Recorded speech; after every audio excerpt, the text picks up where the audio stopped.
Could you come up with $1,000 to cover an emergency right now? Nearly 60% of Americans could not. Not without swiping a credit card, borrowing money, or just hoping that things will work out. I know because I used to think credit cards were meant for emergencies.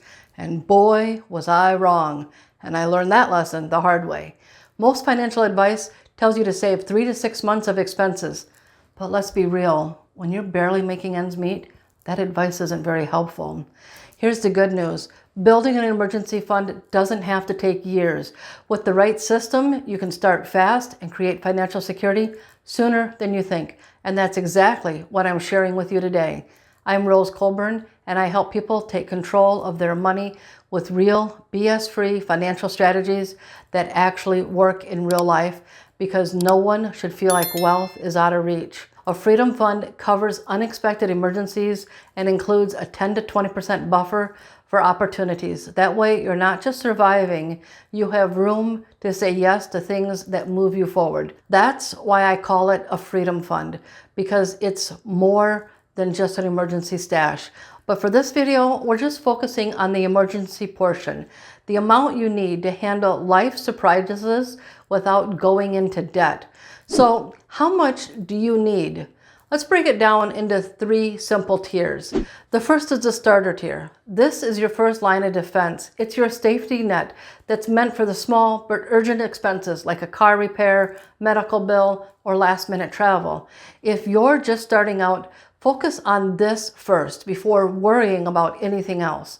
The second is stability. Once you've got your Freedom Fund started, the next goal is to start saving somewhere between 3 and 6 months of bare minimum essentials. How much you need to save at this stage depends on your actual life circumstances, which we're going to cover in a minute here. The stability tier is for the essentials like rent, mortgage, food, utilities, insurance, prescriptions, transportation, things that are absolutely essential to keep your life running. Basically, you just list how much each of these essentials cost you each month and multiply that amount by how many months of expenses you decide you need to save. For example, let's say these essentials come to a total of $2,000 and you decide you need to save 3 months. So that would be $6,000. Now, don't get overwhelmed because you don't have to save all of that at once. And if you don't know the exact amount for some of these expenses, just look back at your past 3 statements and determine the average amount that you're paying. Now, the third tier is the security tier, and this is for long-term peace of mind. This is your full financial cushion for bigger disruptions like a job loss or medical issues.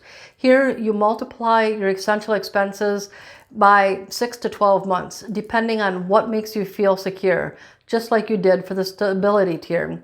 So if your essentials were $2,000, then 6 months will be $12,000. Now let's pause for just a moment and talk about how you can personalize this for your own financial situation. Because let's get real, not everyone needs to save the same amount of money. Your Freedom Fund depends on your life circumstances. So here's a few questions to ask yourself to help you decide your savings plan. Do you own a home? Factor in unexpected repairs. A new roof or water heater can wipe out your savings if you're not prepared. Do you have kids? Childcare, medical costs, and school expenses can add up fast. Are you self-employed? Freelancers or business owners should aim for a larger Freedom Fund because their income can vary greatly. Is your job stable? If you're in a high demand field or you have tenure, you may need less. But if your income is unpredictable, aim for more. So your first step is to calculate your personalized Freedom Fund tiers by determining your essential monthly expenses, deciding how many months of savings you need, and calculating the amounts for each tier. And as a bonus, if you want to follow the full Freedom Fund method, add 10 to 20% buffer on top of your security tier for opportunities, whether that's investing, seizing a career move, or funding personal growth. But for now, let's just focus on getting that emergency portion built up fast. One of the most important steps to building your emergency fund quickly is to make sure you're keeping more of what you already have. Most people assume they're broke, but in reality, small financial leaks in your budget or spending habits are quietly draining money you could be saving and using for your other financial goals. So let's talk about a few quick wins. 2 simple ways to free up cash fast without making major sacrifices. And the first is to look for those financial leaks. This is where you're spending money on things that you forgot about or no longer use, or where you're spending more in areas where you could cut back. And here's a few examples. Subscriptions. When streaming services first came out, everyone thought it was such a great idea. It was a way to cut out that expensive cable bill. But now, television stations have their own streaming service for their own channel. But that doesn't mean you need to subscribe to every service. Cancel the unnecessary services, or just pick one or two that you watch the most and keep those while cutting out the rest. You can always pause your subscriptions later and sign up for the other services. And streaming services aren't the only type of subscriptions. Here's a few others for you to think about. Gym memberships, apps and software, cloud storage, music and audio book services, or even credit monitoring service that you're not using. This is just a short list of the many things that offer subscriptions. Go through your bank and credit card statements for the past 3 to 6 months to see if you can spot some of these auto renewals that you'd forgotten about. There's also some apps that will help you identify and cancel unused subscriptions. Canceling just a couple of these could free up $50 to $150 each month instantly. Your food budget is another area that could be causing financial leaks. Now, this doesn't mean you have to stop eating what you love. Just shop smarter. Maybe try doing a freezer or pantry challenge for a month and buy as little as possible by making meals from what you already have on hand. Not too long ago, I decided to go through my own freezer and discovered I had enough to get me through almost 3 months. And that's just from the freezer storage with my fridge. I can't even imagine how much I would have stockpiled if I had a separate freezer.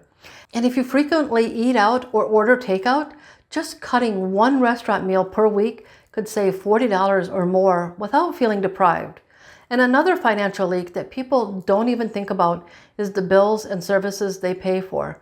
Did you know you can negotiate some of your bills? A quick call to your cell phone provider, insurance company, or internet provider could lower your monthly costs. I was recently comparing pricing online for different car insurance companies, and a few days later, my insurance company contacted me and said I qualified for a new lower rate. Imagine that. Many companies offer loyalty discounts, but only if you ask. These quick changes don't require a lifestyle overhaul, but can easily free up another $100 to $300 per month that goes straight into your Freedom Fund. So the second easy way to free up some extra cash is by cutting back 10% in the categories of your budget where you can control expenses. Most people think they need to cut everything to save, but that's not true. Here's an example. If you spend $500 on groceries, try $450 instead. It's likely you won't even feel this small change, but over time, it can add up quick. If you find several categories where you can cut back $20 to $50, you could potentially save $200 or more in just 1 month. Now, there's an important thing I want to touch on real quick. Cutting back to free up some extra cash is a temporary solution. You can use these strategies to cut back for even just 1 month to get some money saved up and then go back to your usual budget the next month. There's no reason to completely deprive yourself or use extreme cost-cutting measures, because that is one of the biggest reasons why people give up on their financial goals. So don't make that mistake. Keeping more of your money is extremely important, but that can only take you so far. If you really want to build your Freedom Fund fast, the best thing you can do is to bring in some more money. Now, I'm not saying you need to pick up a second full-time job, but if you can find even a few hours a week to earn extra cash, that money can go straight into your savings and help you hit your goal much faster. The key here is to keep it simple and choose something that fits your schedule. And here's a few ways you can start making money right away. Something like a weekend gig, such as Uber Eats, DoorDash, or Instacart. If you have a car, you can make $50 to $100 or more a day just delivering food or groceries. Freelancing. If you have skills like writing, graphic design, editing, voiceovers, or any number of other things, you can check places like Fiverr or Upwork to discover the services that people are offering that you might be able to take on as well to earn some extra money. Odd jobs are another great opportunity. I can't tell you how many times I've needed someone to do simple jobs around the house and found it difficult to get someone who offered those services.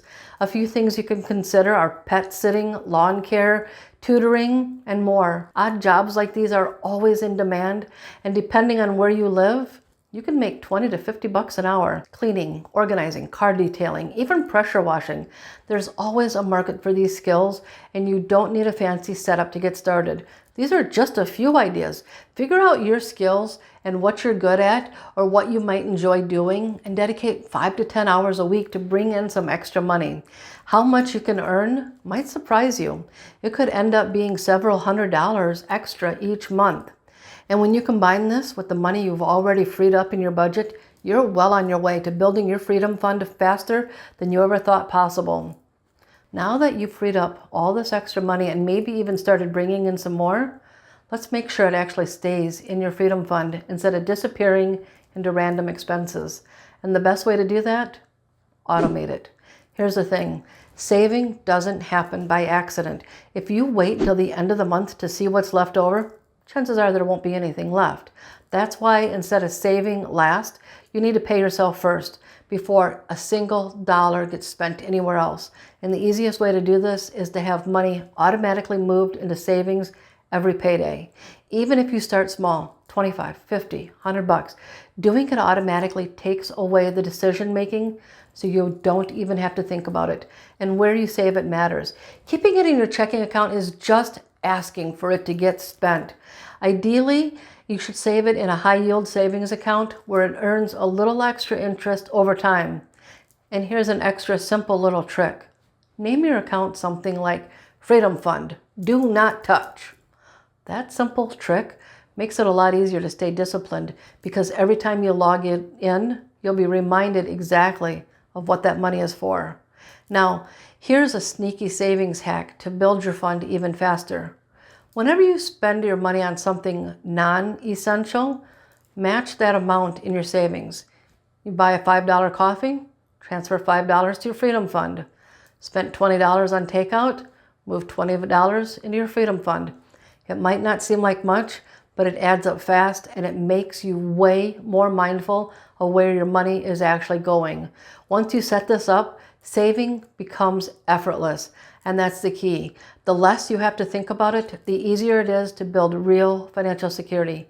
But there's one more step to making sure your emergency fund actually serves its purpose, and that's protecting it from being drained for the wrong reasons. Once you see that balance going up, it can be tempting to dip into it for things that feel important but aren't actually emergencies. So before that happens, let's get clear on what is and isn't an emergency. A real emergency is something unexpected, urgent, and necessary. Think about your car. It breaks down and you need it to get to work. A sudden medical expense that isn't covered by insurance. A job loss that leaves you without income for a while. But what isn't an emergency? A sale on something you really want. Last-minute vacation plans, holiday gifts. You can plan for those in advance. This is why I call it a freedom fund, because while the core of it is for emergencies, I also believe in having a small buffer for opportunities. Things like a surprise chance to take a class that could boost your income, or a limited time business investment. But here's the key. You need to set clear rules for yourself. Decide in advance what qualifies as an emergency or what qualifies as an opportunity if you've been adding an opportunity buffer, and what doesn't. If it doesn't meet your criteria, then it's not coming out of your freedom fund, period. Your freedom fund is there to give you peace of mind and financial security. And when you protect it, you'll always have a safety net, no matter what life throws your way. Now let's be real. Emergencies happen. That's exactly why you're building this freedom fund in the first place.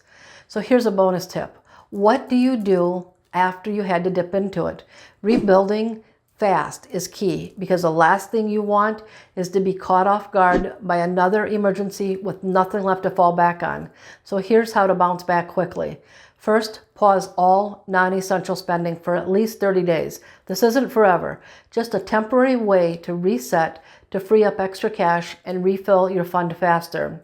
Next, make savings a priority again. When an emergency hits, it's easy to get comfortable spending at your normal level afterwards. Instead, redirect every extra dollar back into your savings before you have a chance to spend it. And finally, repeat what you already know works. Go back to the strategies we've covered: finding extra money in your budget, bringing in more income, and automating your savings. Treat it like a short-term challenge and you'll rebuild your fund in no time. The goal isn't just to build a freedom fund, it's to always have one. And let's be honest, saving money is only one piece of the puzzle. If you're dealing with debt, it can feel like you're stuck in one place, saving on one side, but paying out just as fast. Watch this video next if you want to be sure to avoid the biggest debt payoff mistakes. Thank you for watching, and I'll see you in the next one.